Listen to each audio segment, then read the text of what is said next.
Yok khorlut kirangi lekai jong ke Spain bagi kurs nam best player, youngest player, bad kum juru ya ke best goal keeper.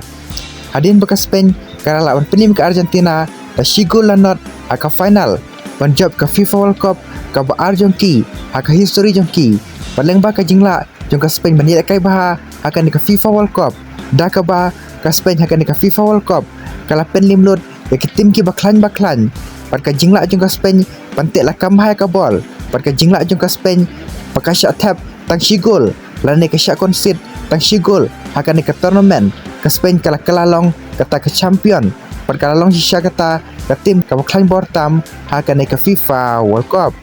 paling bahkan ke jingklan jong ke Spain urangi lekai jong ke Manchester City uta Rodri ubade midfielder yang bakal jingla jong pani lekai baha akan ke tournament uliyo ya kenam best player of the tournament paling bakal jingla jong QRC orang lekai defender jong ke klub Barcelona ubadang kena baha mau uliyo kur ya ke youngest player jong ke FIFA World Cup menta usnam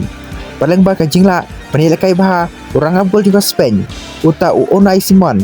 dak ba usha tentang shigol akan ke FIFA World Cup ula job ya best goalkeeper akan ke FIFA World Cup menta usnam kat ba ya golden boot pat la job de Kylian Mbappe orang lekai wa pau baha jong ke France dak ba ula tab shpo gol akan ke FIFA World Cup batkan ke longro kasin ke ar nam ta Kylian Mbappe panjab ya golden boot jong ke FIFA World Cup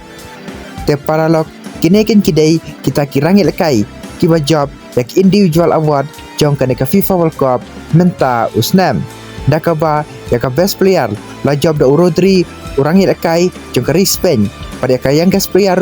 la job da urangi lekai jong ke Spain uta QRC pada ka best goalkeeper la job da urang abgol jong ke Spain uta Unai Simon pada ka golden boot la yora da Kylian Mbappe